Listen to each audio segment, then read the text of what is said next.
Pakikwento po kay Idol. Napasalamat. Magandang hapon po, sir. Yes, ma'am. Okay, ilang taon po yung anak nyo? 3 taon po. At nasaan po yung baby nyo ngayon? Ando po siya ngayon sa side ng papa niya. So, ibig Opo, sabihin, Tyson. hindi mismo yung tatay ang nangangalaga ngayon sa baby ninyo kung hindi ka mag-anak. Opo. Kasal ho kayo? Hindi po. Saan lugar po yung baby? Sa San Isidro po, Tyson, Batangas. Nakausap nyo na po yung mga nag-aalaga sa bata. Opo, nung nakaraang first week po nitong month, nagpunta na kami doon, nakipag-usap kami ng personal, yung talaga pong heart to heart, para po pakiusapan na kung maaari, sa akin naman yung bata mapunta. Kasi, Okay. totoo lang po, sorry po hindi ko ma-hold po yung emotions ko eh. Sige po, okay lang po. Pero ayaw po nila ibigay. Bakit daw po? Ang dahilan nila na pamahal sa kanila, ang dahilan nila pinabayaan ko raw ng matagal, bakit daw ngayon kukunin ko na lang ng basta. Ang sa side ko naman po, hindi naman po ako nandito sa Cavite para maglandi o magharap ng iba. Kasi andito po ako para magtrabaho nun eh. Ang point na po sa nangyari, hindi po maganda yung naging relasyon namin. Hindi nila nalalaman kung ano yung background stories ng relasyon namin. Ma'am Tessie, magandang hapon po, Madam Tessie. Sabi ko naman po sa kanila, mag-text sila kapag pupunta sila dito kasi nga may klase ako, di ako yung maglilib. Okay. So, okay lang po sa inyo na ibigay na po yung bata dito kay Ma'am Jimima. Eh, parang hindi po. Kasi sa akin pong pagkakaalam at kami po yung nagpunta na ng court at saka ng DSWD. Ma'am, unang-una, hindi po sila kasal ng anak nyo. Number 1 yan. Number 2, meron po tayong batas na 7 years old below mapupunta sa babae. Batas po yan, ma'am.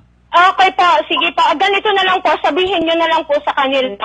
Mag-usap kami through legal. Ganito po, ma'am. Pupunta po kami dyan, sasamahan po namin siya, kasama po yung DSWD, kasama po yung barangay, at kasama po yung Women's and Children's Desk PNP para ipatupad po yung batas na yung bata, kapag nagkahiwalay yung mag-asawa, mag-boyfriend, mag-live-in partner, mapupunta sa nanay 7 years old below. Okay, Tungkol sige dyan. po.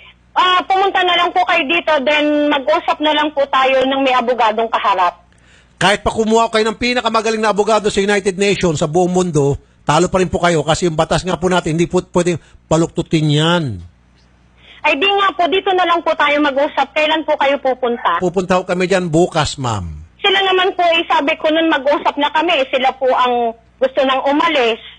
Ma'am. Nag-usap na po kami. Nagpunta na po ako ng DSWD bago rito. Inalam ko nang dapat alamin at nalaman ko doon kasi ang usapan namin, gusto nila monthly, hiraman kami ng bata. Nasa sa akin daw ang desisyon, hindi dapat sila magdikta kung anong gagawin ko Hindi sa nga. anak ko. Ganito ka, isawag na lang tayo sa phone mag-usap. Magharap-harap na lang tayo. Kasi ang hirap ng pag sa phone. Harap-harap na lang tayo. Sige, hintayin ko kayo bukas. Sige po. Ganun na lamang po, ha? Ma'am, ng hapon po, ha? Thank you. Sige po, makuha natin yan. Papatupad lang naman natin yung batas, eh. Pero meron pa rin po PNP para maging mahinahon yung turnover ng bata papunta sa inyo. Okay? Sir, thank you talaga, sir. Bukas po, ma'am. Sige. Malaking bagay po to sa amin, sir. Thank Wala you ka naman po, ma'am.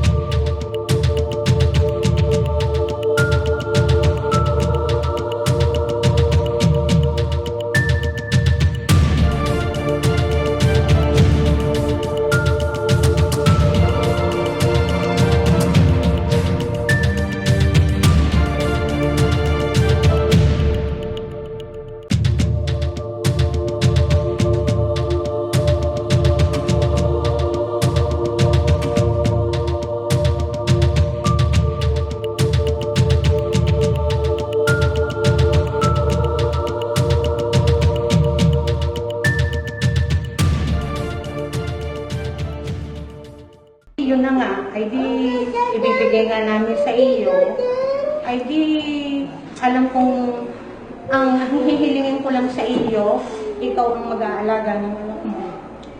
Kung ayaw kong palagahan mo sa iba, yun lang ang hihilingin ko sa iyo, ikaw ang mag-aalaga ng anak mo. Kaya mong gawin. Ayaw po.